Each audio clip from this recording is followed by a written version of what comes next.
السلام علیکم ورحمۃ اللہ وبرکاتہ۔ سورہ بقرہ حصہ نمبر 15 آیت نمبر 21 اور 22۔ مفسرین کے اقوال۔ رکوع نمبر 3۔ یا ایھا الناس اعبدوا ربکم الذی خلقکم والذین من قبلکم لعلکم تتقون الذی جعل لکم الارض فراشا والسماء بناء وانزل من السماء ماء فاخرج به من الثمرات رزقا لکم فلا تجعلوا للہ اندادا وانتم تعلمون۔ اے لوگو، اپنے اس رب کی عبادت کرو جس نے تمہیں اور تم سے پہلے کے سب کو پیدا کیا، یہی تمہارا بچاؤ ہے۔ جس نے تمہارے لیے زمین کو بچھونا بنایا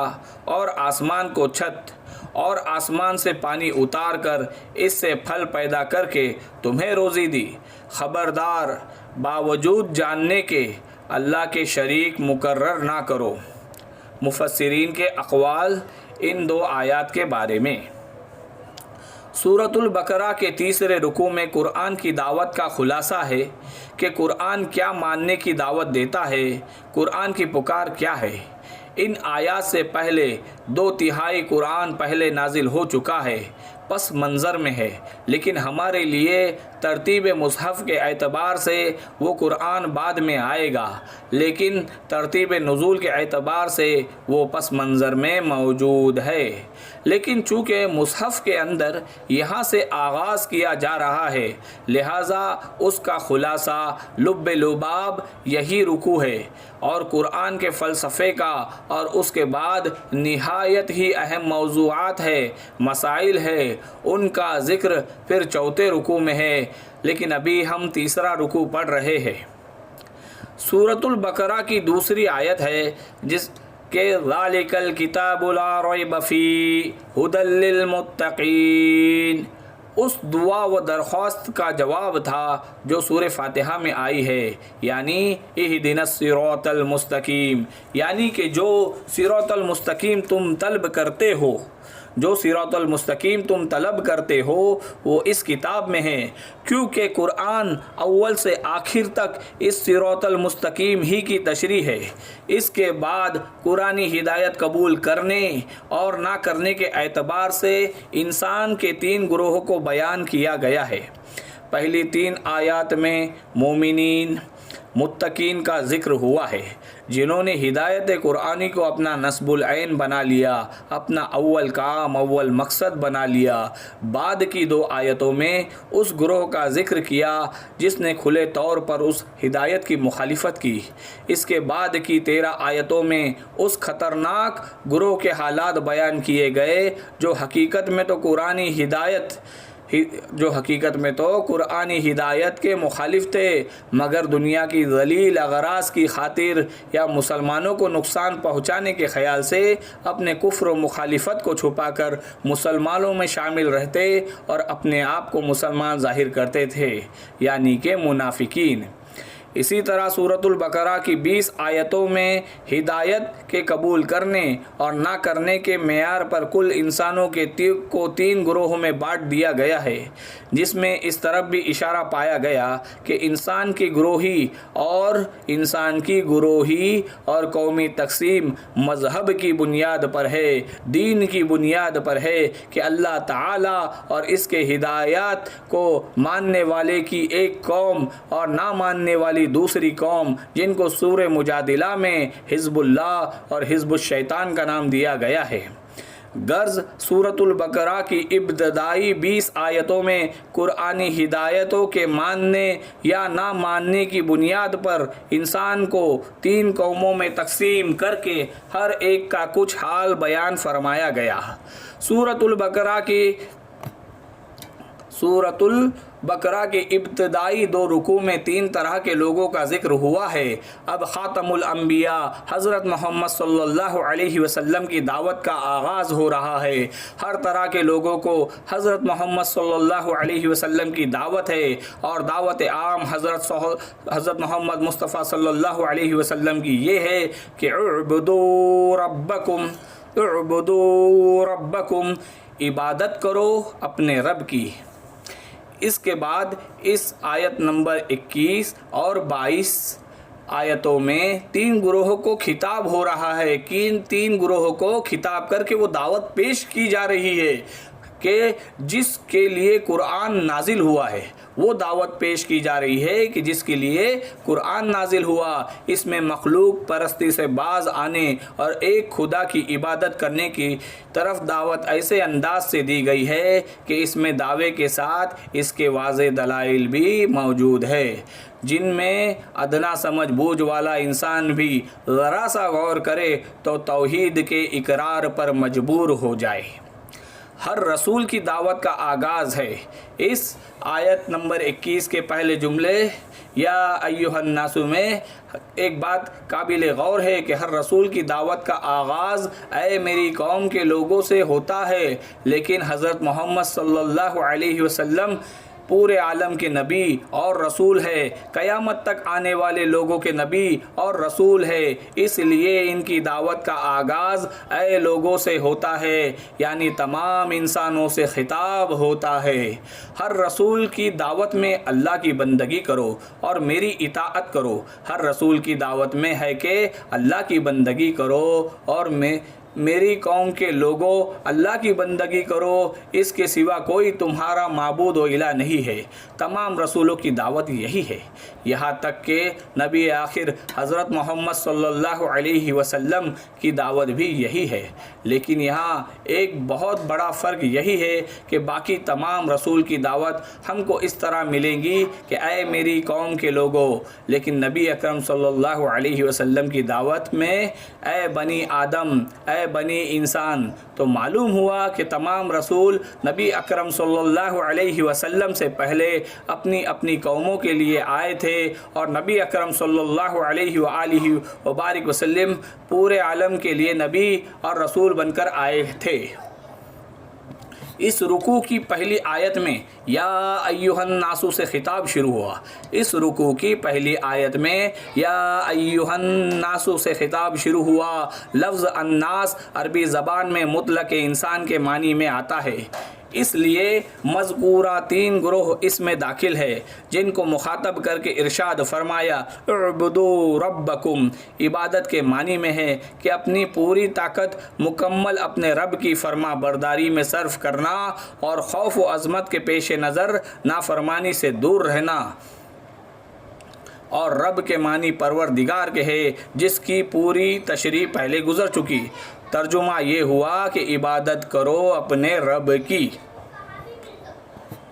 اس آیت میں جو فرمایا کہ اے لوگو عبادت کرو اپنے رب کی جس نے تمہیں پیدا کیا اور تم سے پہلے لوگوں کو پیدا کیا، اس رب کی عبادت کرو تاکہ تم بچ سکو، یہ قرآن کی دعوت کا خلاصہ ہے۔ یہ قرآن کی دعوت کا خلاصہ ہے، اور یہ بات نوٹ کر لیجئے، یہ بات ذہن نشین کر لیجئے کہ تمام انبیاء علیہ السلام اور رسول کی دعوت یہی تھی۔ جب ہم سورہ اعراف پڑھیں گے، سورہ شعراء پڑھیں گے، ایک ایک کا نام لے کر ہر رسول کی دعوت یہی ملے گی کہ اللہ کی بندگی کرو، اسی کی اطاعت کرو۔ اسی طرح کسی نبی کی دعوت ملے گی کہ کوئی نبی اپنی قوم سے مخاطب ہو کر کہہ رہا ہوگا کہ اے میری قوم کے لوگو اللہ کی بندگی کرو، تمہارا کوئی معبود اللہ کے سوا نہیں ہے۔ اب یہاں سے غور فرمائیں، اب سب سے کٹھن شرک کی پرخار گھاٹی یعنی شرک فی الحقوق، انسان پر اللہ کے حقوق کیا کیا ہے، اس کی اگر گنتی کر کے فہرست بنائے تو بہت ہی لمبی فہرست بنے گی، جیسے کہ اللہ کا شکر کرنا چاہیے، اللہ کی عبادت کرنی چاہیے، اللہ کے احکام پر چلنا چاہیے، اللہ کے عائد کردہ فریضے ادا کرنا چاہیے، اللہ کی حرام کردہ چیزوں سے بچنا چاہیے، اللہ کی تعظیم و تکبیر کرنی چاہیے، اللہ کے دین غالب کرنے کے لیے، اللہ کے دین کو غالب کرنے کے لیے جد و جہد کرنی چاہیے، اللہ کے کلمے کو بلند کرنے کے لیے جان و مال، وقت، تن من دھن لگانا چاہیے، وغیرہ وغیرہ۔ یہ سب اللہ کے حقوق میں شمار ہے، لیکن پھر بھی ایک لفظ ہے جو جملے حقوق کو اپنے اندر سمو لیتا ہے، اور وہ لفظ ہے عبادت۔ یہی وجہ ہے کہ قرآن مجید میں تمام انبیاء علیہ السلام و رسول کی جو دعوت ہے مختلف مکی صورتوں میں ہے۔ وہ کیا ہے؟ سب نے یہی کہا کہ اے میری قوم کے لوگو، اللہ کی عبادت کرو، تمہارا کوئی الہ نہیں، کوئی معبود نہیں سوائے اللہ کے۔ اے میری قوم کے لوگو، اللہ کی عبادت کرو، تمہارا کوئی الہ نہیں، کوئی معبود نہیں سوائے اللہ کے۔ یہی دعوت حضرت نوح علیہ السلام کی تھی، یہی دعوت حضرت صالح علیہ السلام، حضرت ہود علیہ السلام کی تھی، حضرت شعیب علیہ السلام کی تھی، حضرت لوط علیہ السلام کی تھی، اور حضرت موسیٰ علیہ السلام کی تھی، اور حضرت عیسیٰ علیہ السلام کی تھی۔ سبھی کی یہی دعوت تھی، اور یہی دعوت ہمارے پیارے نبی خاتم الانبیاء صلی اللہ علیہ وسلم احمد مجتبی سرور کونین صلی اللہ علیہ وسلم کی بھی آئی ہے قرآن میں، لیکن ایک فرق کے ساتھ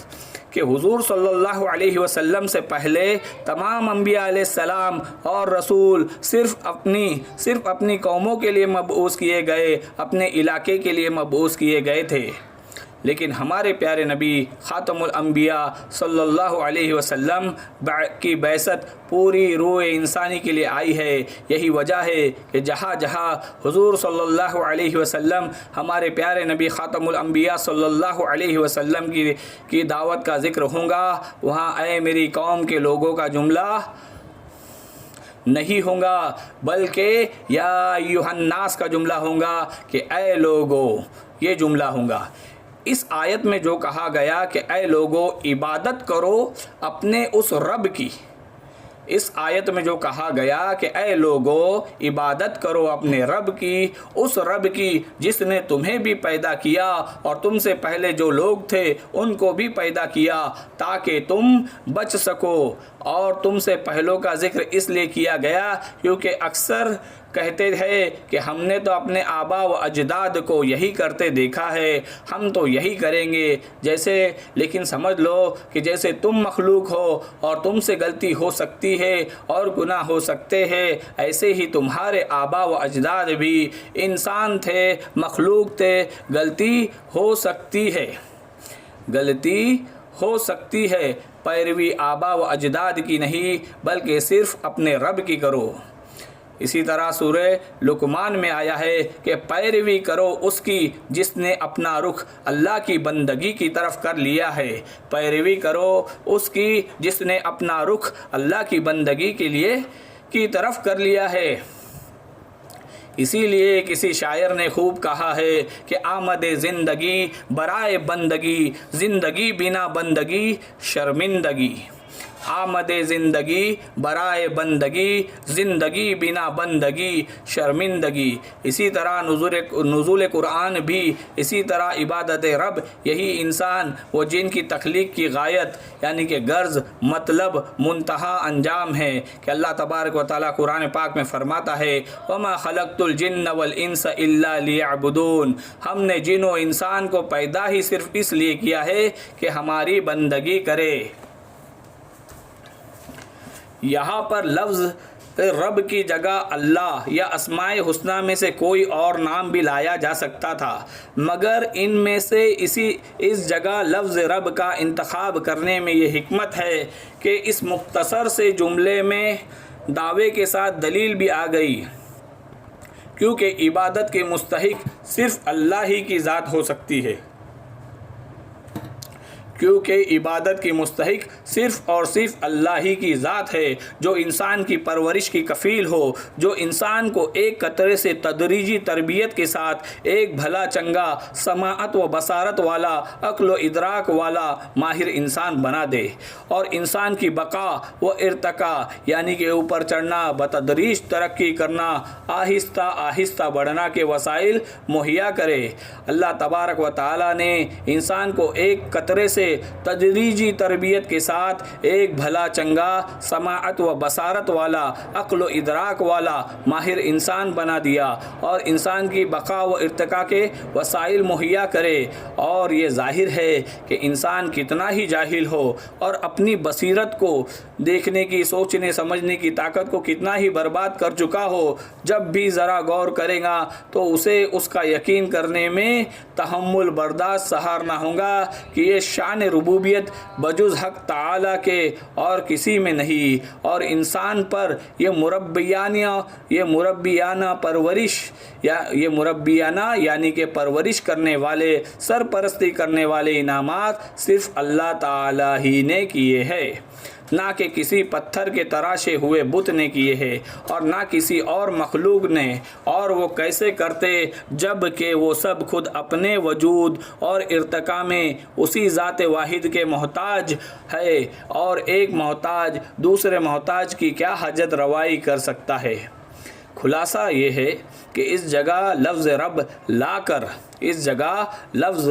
کر یہ واضح کر دیا گیا کہ جس ذات کی طرف عبادت کی دعوت دی گئی ہے اس کے سوا دوسرا کوئی بھی عبادت کا مستحق ہو ہی نہیں سکتا۔ اس جملے میں انسانوں کے 3 گروہوں کو خطاب ہے، اور ہر مخاطب کے لیے اس جملے کا معنی و مطلب جدا جدا ہے۔ مثلا جب کہا گیا کہ اپنے رب کی عبادت کرو تو کفار کے لیے اس خطاب کے معنی یہ ہوئے کہ مخلوق پرستی چھوڑ کر توحید اختیار کرو، اور منافقین کے لیے اس کے یہ معنی ہوئے کہ نفاق چھوڑ کر اخلاص پیدا کرو۔ گنہگار مسلمانوں کے لیے معنی یہ ہوئے کہ گناہ سے باز آؤ اور کامل اطاعت اختیار کرو، اور متقی مسلمان کے لیے اس جملے کے معنی یہ ہوئے کہ اپنی اطاعت اور عبادت پر ہمیشہ قائم رہو اور اس میں ترقی کی کوشش کرو۔ اب آگے اس کے بعد یہاں پر لفظ رب کی چند صفات کا خاصہ ذکر کر کے اس مضمون کی مزید توضیح فرما دی گئی کہ ارشاد ہوتا ہے الذی خلقکم والذین من قبلکم، الذی خلقکم والذین من قبلکم یعنی پروردگار وہ ہے جس نے تمہیں پیدا کیا اور ان قوموں کو بھی جو تم سے پہلے گزر چکی ہے۔ اس میں رب کی وہ صفت بتلائی گئی جو اللہ جل شانہ کے سوا کسی مخلوق میں پائے جانے کا کسی کو وہم و گمان بھی نہیں ہو سکتا، کہ نیست سے ہست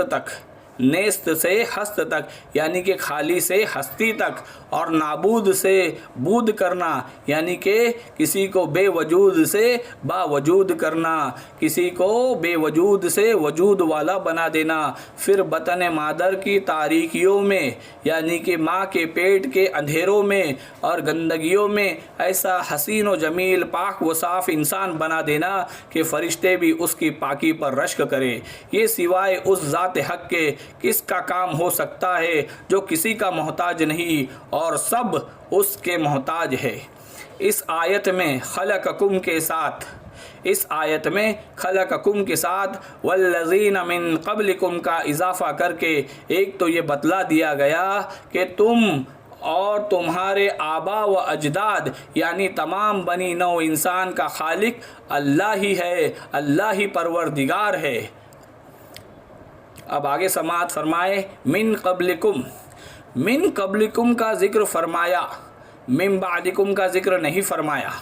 من قبلکم کا ذکر فرمایا، من بعدکم یعنی بعد میں پیدا ہونے والوں کا ذکر نہیں کیا۔ اس میں اس کی طرف بھی اشارہ ہو گیا کہ امت محمدیہ صلی اللہ علیہ وسلم کے بعد کوئی دوسری امت یا دوسری ملت نہیں ہوں گی، کیونکہ خاتم الانبیاء خاتم النبی صلی اللہ علیہ وسلم کے بعد نہ کوئی نبی مبعوث ہوگا نہ اس کی کوئی جدید امت ہوں گی۔ اس کے بعد اس آیت کے آخری جملے میں لعلکم تتقون یعنی دنیا میں گمراہی اور آخرت میں عذاب سے نجات پانے کی امید تمہارے لیے صرف اس لیے ہو سکتی ہے کہ توحید کو اختیار کرو اور شرک سے باز آؤ۔ پھر دوسری آیت میں رب کے دوسری صفات کا بیان اس طرح فرمایا گیا کہ الذی جعل لکم الارض فراشا والسماء بناء وانزل من السماء ماء فاخرج به من الثمرات رزقا لکم، یعنی رب وہ ذات ہے جس نے بنایا زمین کو تمہارے لیے فرش اور آسمان کو چھت اور برسایا آسمان سے پانی، پھر اس پانی کے ذریعے پردے عدم سے نکالی پھلوں کی غذا تمہارے لیے۔ یہاں سے اللہ تعالیٰ کی توحید اور اللہ تعالیٰ کی الوہیت کا بیان شروع ہوتا ہے کہ اللہ ہی ہے جس نے اپنے بندوں کو عدم سے وجود میں لایا، اللہ نے ہی ہر طرح کے ظاہری باطنی نعمتیں عطا فرمائی، اسی نے زمین کو فرش بنایا، اس میں مضبوط پہاڑوں کی میخیں گاڑ دی اور آسمان کو چھت بنایا۔ اس سے پہلی آیت میں ان انعامات کا ذکر تھا جو انسان کی ذات سے متعلق ہے، اور اس آیت میں ان انعامات کا ذکر ہے جو انسان کے گرد و پیش کی چیزوں سے متعلق ہے، یعنی پہلی آیت میں انفسی اور دوسری آیت میں آفاقی نعمتوں کا ذکر فرما کر تمام اقسام نعمت کا احاطہ فرمایا گیا ہے۔ ان آفاقی نعمتوں میں سے زمین کی پیدائش کا ذکر ہے کہ زمین کو انسان کے لیے فرش بنا دیا، گیا۔ زمین نہ ہی پانی کی طرح نرم ہے نہ ہی لوہے یا پتھر کی طرح سخت ہے کہ ہم اسے اپنی ضرورت کے مطابق آسانی سے استعمال نہ کر سکے، بلکہ سختی اور نرمی کے درمیان ایسا بنایا گیا جو عام انسانی ضروریات زندگی میں کام دے سکے۔ دوسری نعمت یہ ہے کہ آسمان کو ایک مزین سجایا ہوا اور نظر فریب لبھانے والی نظر چھت بنا دیا۔ تیسری نعمت یہ ہے کہ آسمان سے پانی برسایا۔ پانی آسمان سے برسانے کے لیے ضروری نہیں کہ بادل کا واسطہ درمیان میں نہ ہو، بلکہ محاورات میں ہر اوپر سے آنے والی چیز کو آسمان سے آنا بولتے ہیں۔ خود قرآن کریم نے متعدد مقامات میں بادلوں سے پانی برسانے کا ذکر فرمایا ہے۔ مثلا ارشاد ہے سورہ واقعہ آیت نمبر 69 میں انتم انزلتموہ من المزن ام نحن المنزلون انتم انزلتموہ من المزن ام نحن المنزلون، کیا بارش کا پانی سفید بادلوں سے تم نے اتارا ہے یا ہم اس کے اتارنے والے ہیں۔ دوسری جگہ ارشاد ہے سورہ نبا میں وانزلنا من المعصرات ماء ثجاجا، ہم نے اتارا پانی بھرے ہوئے بادلوں سے پانی کا ریلا۔ دوسری آیت میں آیا ہے کہ آسمان کو محفوظ چھت بنایا، اس کے باوجود نشانیوں سے منہ موڑ لیتے ہیں۔ آسمان سے پانی اتارنے کا مطلب بادل نازل فرمانا ہے اس وقت جب لوگ اس کے پورے محتاج ہو،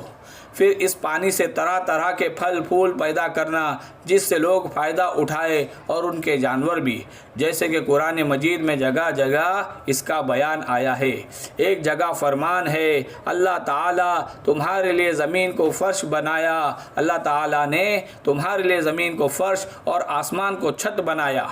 اور تمہیں پیاری پیاری صورتیں عطا فرمائی اور بھلی بھلی روزیاں پہنچائی۔ یہی اللہ ہے جو برکتوں اور تمام عالم کو پالنے والا ہے۔ پس سب کا خالق، سب کا مالک، سب کا رازق اللہ تبارک و تعالی ہی ہے، اللہ ہی ہے، اللہ ہی ہے۔ اور اس لیے اللہ تبارک و تعالی اس لیے شرک سے مبرہ، پاک ہے، بے عیب ہے، ہر قسم کی عبادت کا وہی مستحق ہے، اور فرمایا اللہ کے شریک نہ ٹھہراؤ جب کہ تم جانتے ہو۔ اب آگے چوتھی نعمت اس پانی کے ذریعے پھل پیدا کرنا، پھولوں سے انسان کی غذا پیدا کرنا۔ قرآن کریم نے اس طرح بیان فرمایا، سورہ واقعہ پارہ نمبر 27 آیت نمبر 63 اور 64، افرأیتم ما تحرثون اانتم تزرعونہ ام نحن الزارعون، بتلاؤ جو کچھ تم بوتے ہو اسے تم اگاتے ہو یا ہم اس کے اگانے والے ہیں۔ قرآن کے اس سوال کا جواب انسان کے پاس بجز اس کے اور کیا ہے کہ بلا شبہ اللہ تعالیٰ ہی ان سب درختوں کو اگانے والا ہے۔ خلاصہ یہ ہے کہ اس آیت میں حق تعالیٰ کی ایسی 4 صفات کا بیان ہے جو سوائے اس کے اور کسی مخلوق میں پائی ہی نہیں جا سکتی۔ اور جب ان دونوں آیتوں سے معلوم ہو گیا کہ انسان کو عدم سے وجود میں لانا اور پھر اس کی بقا اور ترقی کا سامان زمین اور آسمان بارش اور پھل پھول کے ذریعے مہیا کرنا سوائے ذات حق تعالی شانہ اور کسی کا کام نہیں، تو ہر ادنا سمجھ بوجھ رکھنے والے انسان کو اس پر یقین کرنے کے سوا کوئی چارہ نہیں رہتا کہ عبادت و اطاعت کے لائق مستحق بھی صرف وہی ذات ہے، اور اس سے بڑا کوئی ظلم نہیں کہ انسان کو بود و وجود اور انسان کی بقا اور ارتقاء کے سارے سامان تو اللہ تعالیٰ پیدا کرے اور غافل انسان دوسروں کی چوکھٹوں پر سجدہ کرتا پھرے، دوسری چیزوں کی بندگی میں مشغول ہو جائے۔ اللہ تبارک و تعالیٰ ہماری شرک سے حفاظت فرمائے۔ الحمدللہ ثم الحمدللہ، اللہ تبارک و تعالیٰ کہنے سننے سے زیادہ عمل کرنے والا بنائے۔ ناظرین، آگے بھی ان دونوں آیتوں کی اقوال، مفسرین کے اقوال جاری رہیں گے۔ پارٹ نمبر 16 میں بھی ملاحظہ فرمائے۔ اللہ تعالیٰ کہنے سننے سے زیادہ عمل کرنے کی توفیق عطا فرمائے۔ وآخر الدعوانا ان الحمدللہ رب العالمین۔ السلام علیکم ورحمۃ اللہ وبرکاتہ۔